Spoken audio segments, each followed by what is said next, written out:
Assalamualaikum warahmatullahi wabarakatuh. Sebelumnya perkenalkan, nama saya Novi Fitri Anggraini, nomorku 216, asal sekolah SMA Maryam Surabaya.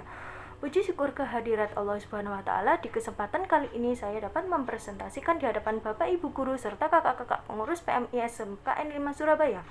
Saya akan menjelaskan materi pertolongan pertama yang bertema patah tulang. Sebelumnya saya mereview apakah pertolongan pertama itu. Pertolongan pertama yaitu pemberian pertolongan segera kepada penderita sakit atau cedera kecelakaan yang memerlukan penanganan medis dasar. Tujuan pertolongan pertama yaitu 1. Menyelamatkan jiwa penderita, 2. Mencegah cacat, 3. Memberikan rasa nyaman. Adapun seseorang penolong pertama mempunyai kewajiban yaitu 1. Menjaga keselamatan diri, 2. Menjangkau penderita, 3. Membantu penolong yang lain, 4. Memberikan pertolongan yang cepat. Adapun lagi kualifikasi pertolongan pertama yaitu 1. Jujur, 2. Bertanggung jawab, 3. Mempunyai kematangan emosi, 4. Mempunyai rasa bangga. Ada juga APD yaitu alat pelindung diri. Sebagai pelaku pertolongan pertama, kita harus mengutamakan keselamatan diri sendiri. APD itu alat yang digunakan agar kita tidak tertular penyakit. Alat pelindung diri seperti sarung tangan lateks, masker, dan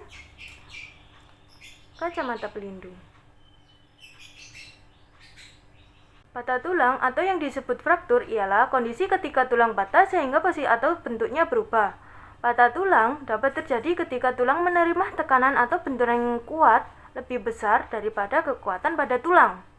Patah tulang bisa terjadi di bagian tubuh manapun, tetapi lebih sering terjadi di kaki, tangan, pinggul, rusuk, dan selangka.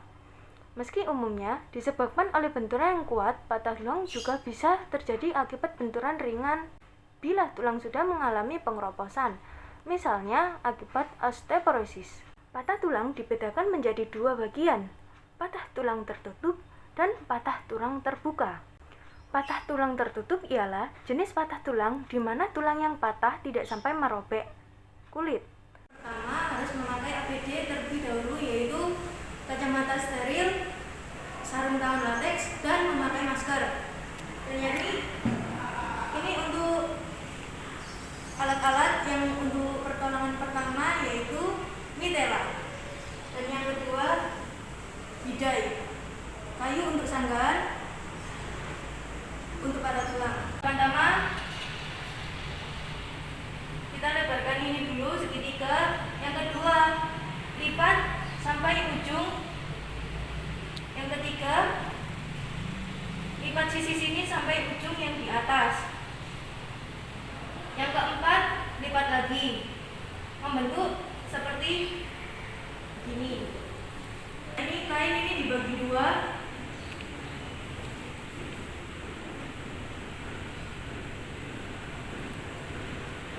Yang pertama, pada gabus kita taruh di atas untuk benturan yang di alangnya, dan yang di atas kita pegang. Ini dilipat bagi dua, ditali di sebagian arah yang berbalik.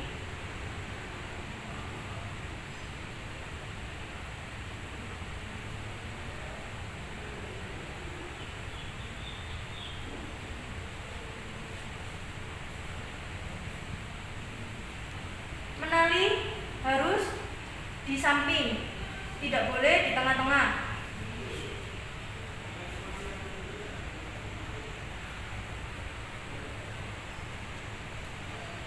Selanjutnya kita tali pita untuk merapatkan jahitan. Kita tali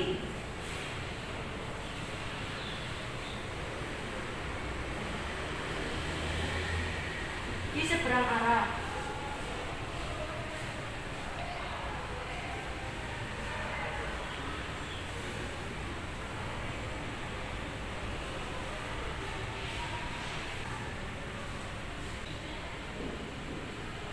Mitela untuk ditaruh di pundak untuk menggendong tangan yang patah tulang.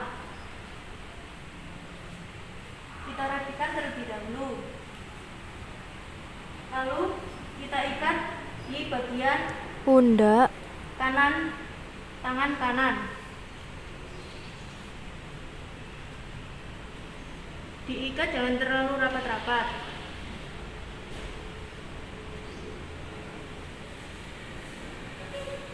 Lalu kita rapikan. Ini cara menangani pasien untuk pertolongan pertama. Patah tulang terbuka yaitu kebalikan dari patah tulang tertutup, yaitu ketika bagian ujung dari tulang yang patah sampai merobek kulit sehingga jaringan di bawah kulit dan tulang yang patah menjadi terlihat. Penyebab patah tulang, penyebabnya yaitu terjadi ketika tulang menerima tekanan yang lebih besar dari yang bisa diterima oleh tulang tersebut. Makin besar tekanan yang diterima tulang, akan makin berat pula tingkat keparahan patah tulang. Kondisi yang dapat mengakibatkan patah tulang antara lain cedera akibat terjatuh, cedera akibat hentakan berulang misalnya saat berbaris atau berolahraga.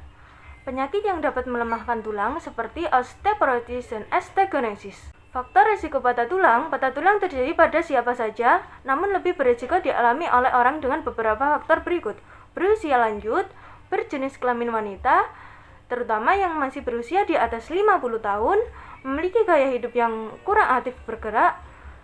Keempat, kurang asupan nutrisi terutama kalsium dan vitamin D. Gejala patah tulang, gejala utama patah tulang yaitu nyeri hebat di area yang mengalami patah tulang. Nyeri akan bertambah parah ketika bagian tubuh yang mengalami patah tulang digerakkan.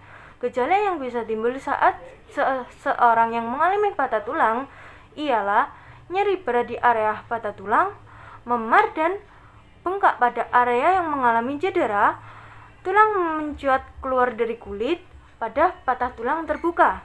Fisioterapi sangat berperan dalam gerak dan fungsi sendi akibat patah tulang, baik penanganan setelah operasi ataupun modalitas yang dimiliki. Kesimpulan, terputusnya kontinuitas tulang dan ditentukan sesuai jenis dari luasnya.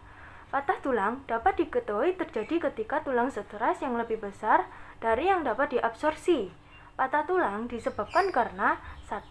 Peristiwa trauma, 2. Kelemahan pada tulang. Sarannya yaitu pemberian pertolongan pertama pada kecelakaan patah tulang sangat kita ketahui. Hal ini untuk mengantisipasi adanya kecelakaan secara tiba-tiba dan menyebabkan patah tulang. Dengan adanya pertolongan ini, kita bisa memberikan pertolongan secara darurat. Saya menyarankan beralih ini agar tidak bosan memperluas pengetahuan tentang patah tulang dengan pendengar literatur kesehatan lainnya. Sekian dari saya, wabillahi taufiq wal hidayah, wassalamualaikum warahmatullahi wabarakatuh.